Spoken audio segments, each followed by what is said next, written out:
As you all know, on June 23rd in 2016, the British, or the voters of that day, voted against their country's continued membership of the European Union in the Brexit referendum. Economically, this decision has left deep scars both in the United Kingdom and here in Germany where I live. Less trade, lower direct investments and more uncertainty.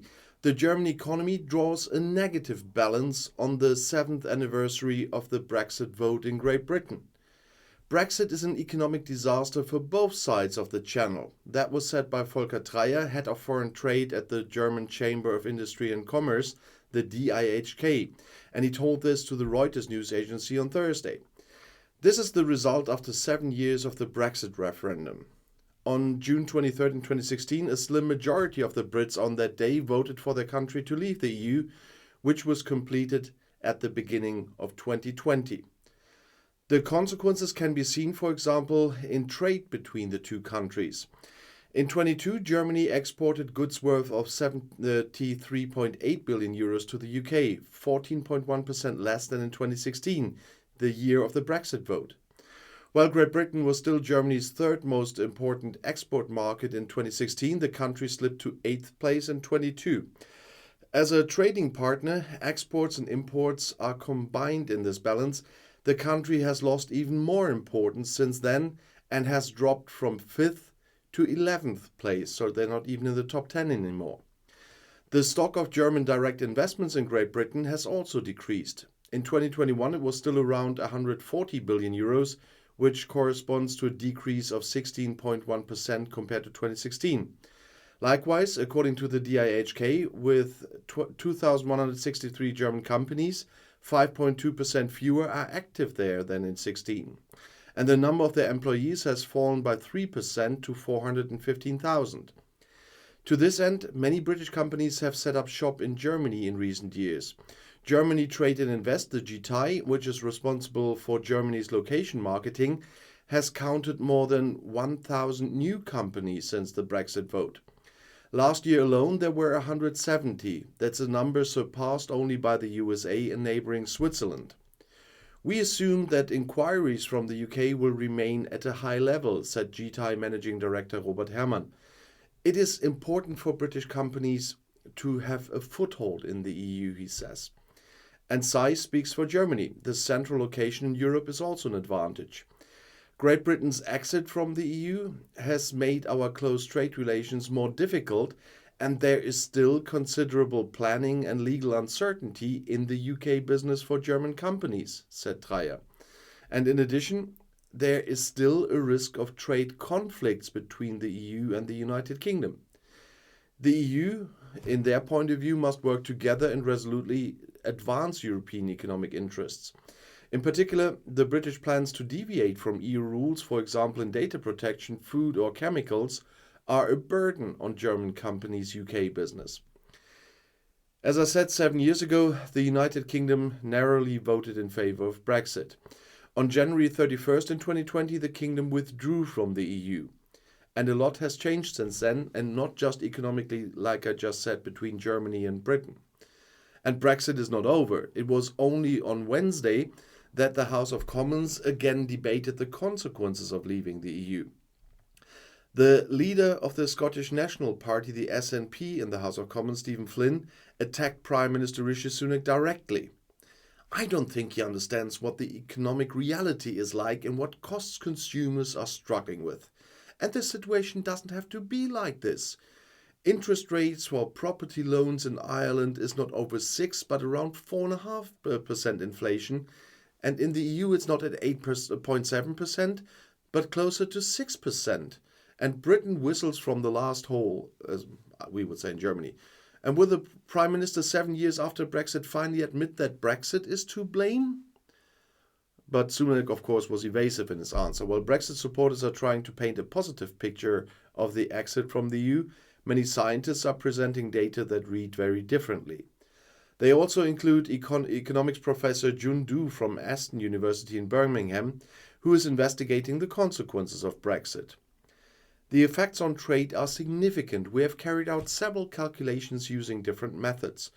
For the phase between January 2021 and September 2022, The counterfactual analysis suggests that Britain's trade has fallen because of Brexit. Britain's exports to the EU are 23% lower and imports from the EU 13% lower than they would be if the country were still a member. And as I said, from a German point of view, the balance is also negative. And they really think here in Germany that Brexit is an economic disaster for both sides of this channel. And the importance of British trade with Germany is not as big as it was in the past. And the Brexiteers will now say, yeah, we have CPTPP and that will equalize all of it. No, it doesn't. It never did and never will. And the prospects for Britain are not good. The Independent British Supervisory Authority, OBR, assumes that productivity in the country will be 4% lower in the long term than it would be the case without Brexit.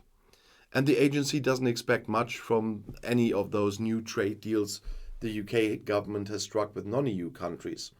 It is said that they would have hardly any impact, and in other words, generate hardly any economic growth. For the British, however, Brexit does not only have economic consequences. Leaving the EU has also changed the country politically. Politics professor Tim Bale from Queen Mary University in London has just published the book The Conservative Party After Brexit. And he speaks of ideology and attacks on democratic institutions and comes to the conclusion with regard to the Conservative Party, it has really become more populist. The Conservative Party has always flirted with populism, but after Brexit they completely internalized populism. And Bale doesn't believe that the Tories will find their way back to a serious conservative style after Boris Johnson's departure either. The genie is out of the bottle and the Conservatives won't be able to catch it again. And since the government is having big trouble winning the next election with this economy, they will be tempted to foment the Kulturkampf just as Boris Johnson did. And 7 years after the Brexit referendum, a majority of Britons would like to return to the EU, in contrary to the Conservative Party. On average, recent polls say 59% of people in the UK are in favour of re-entry. And political scientist John Curtis summed it up in The Guardian on Friday on the 7th anniversary. But another referendum is not in sight, and 3/4 of the Brexit voters at the time would make the same decision again. As I said, on June 23rd in 2016, 52% of voters in the UK voted in favour of Brexit and 48% opposed it. The voters on that day, and I always have to say this because everyone will always complain when I don't say the exact wording every time. But those that didn't go to vote are to blame as well. So you can say that the majority in Britain voted to leave, because who's not going to the vote is voting for the winning side or for extremists when it's about parties in a not first past the post system. And so it is, I still can't get how so many people could vote for that, but it happened. And we will deal with that for quite a long time. And even a lot of British are dealing with that in various places. I'm not just meaning, just don't mean the situation in the country itself, but also in areas of their personal life where they didn't expect it to affect them, also because of the lies of the Leave campaign, because they promised you can have your cake and eat it. But it's not the case. That's why I had this video on the ECJ decision recently about the complaints by some UK people about their losing their EU citizenship.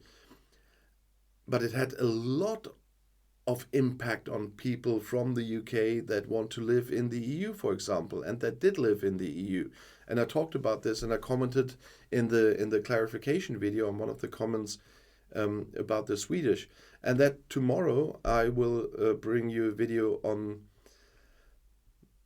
following up on that topic with a lot of numbers and reasons for deportations of British citizens from EU countries after Brexit.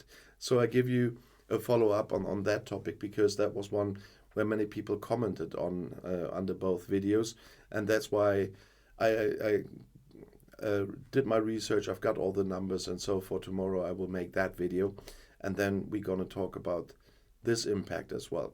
So I started with the economic problems, and in this case just make a comparison with the UK and Germany, but that's with the UK in every EU country, and the UK is losing on every front. That is why it will always hit the UK harder than the single EU countries.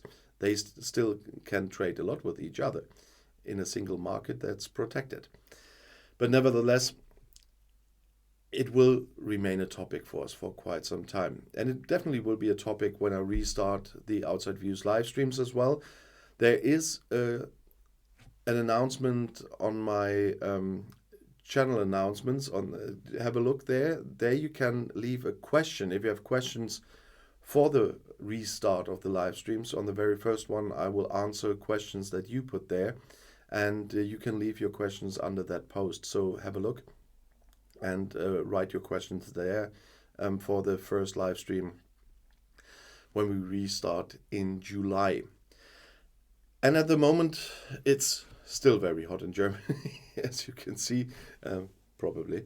But I hope this week will be a bit cooler, so it will be a bit easier to make videos, because making videos in that heat out there and then with all the lights here, it is madness, I can tell you. But I will survive. At this point, you always see the banner up there. I want to thank the people that did contribute to the new channel and that wanted to help on the work with the channel. I got it via the link up there. I got some support from people via super thanks here right on the channel and so on, and I really want to say thank you again for this.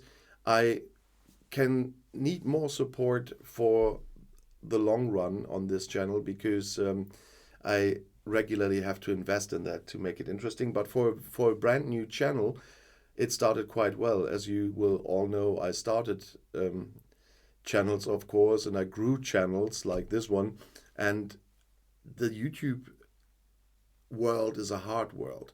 And for a brand new channel with a brand new topic, it started really well. To have hundreds of views in the first weeks of the channel is a very good thing. And so I'm quite glad how it went, and a lot of people are reacting very positively on it. And I've got viewers, completely new viewers as well. If I still hope to get more of you. If there are some that are interested in Star Trek and in playing Star Trek Fleet Command, just come over to Outside Views STFC. I'm still missing you there. But there are a lot of new viewers as well that are interested in the game, and that is something interesting as well for me to deal with people interested in something totally different than politics, and that's a nice thing as well. But the channel started well, and so big thank you to all that already contributed. As I said, can always need more help for that new channel. There's still a lot to do I cannot do at the moment, because it involves some investments, but it will continue. And if you are only on politics, then the next video is right here for you in the end screen. I'll see you there. I'll be back.